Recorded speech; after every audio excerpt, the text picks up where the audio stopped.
All right, welcome. Thanks for joining me. This is day one of your free 5-part video series. Be sure to look out tomorrow. You're going to get the same type of email tomorrow and each consecutive day for 5 days. So first one, the first thing I want you to do to start building a stream of people to send you some of these deep discount deals is start talking to realtors.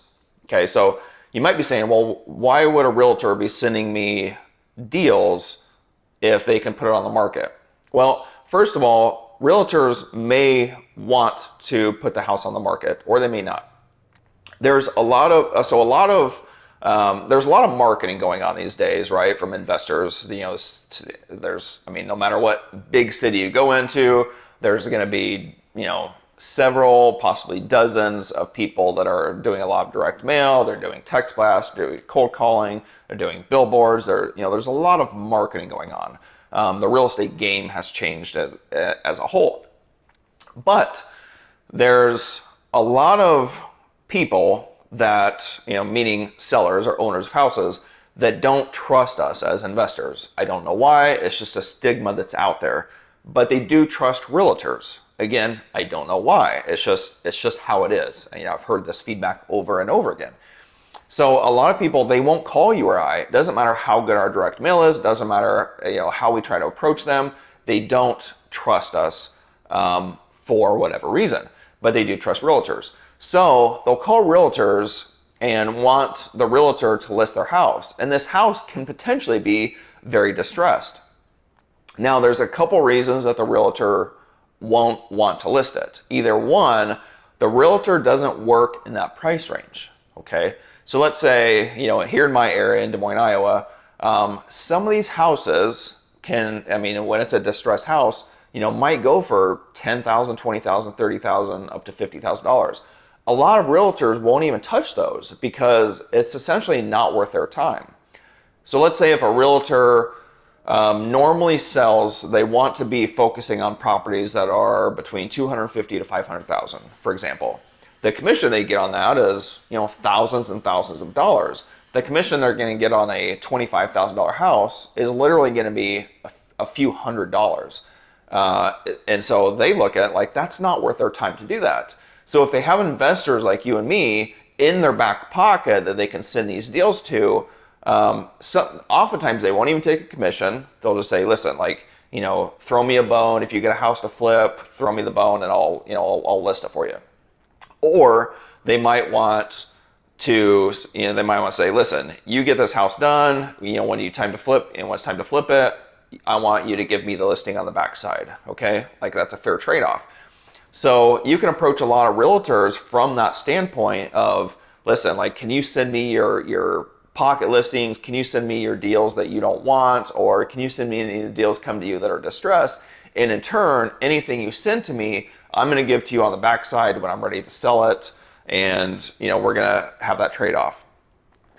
There's also the reason that sometimes a realtor will have a pocket listing. Okay, I have a realtor I'm thinking of right now that sends me a lot of these types of deals that even though she doesn't put on the market,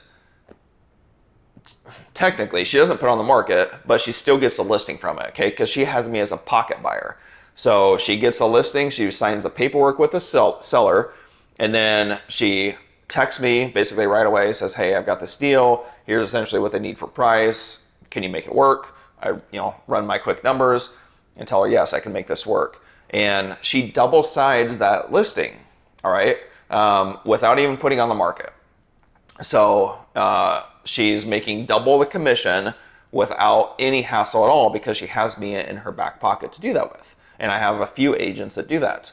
So you can end up building that relationship with the realtors to where even if you don't sell on the backside, let's say you wholesale it or let's say you have it as rental, they're still double siding it on the front side. And if you end up selling it, then they get potentially a third commission off of it on the sell side. And if they would happen to find a buyer, they might, get 4 sides of that sale.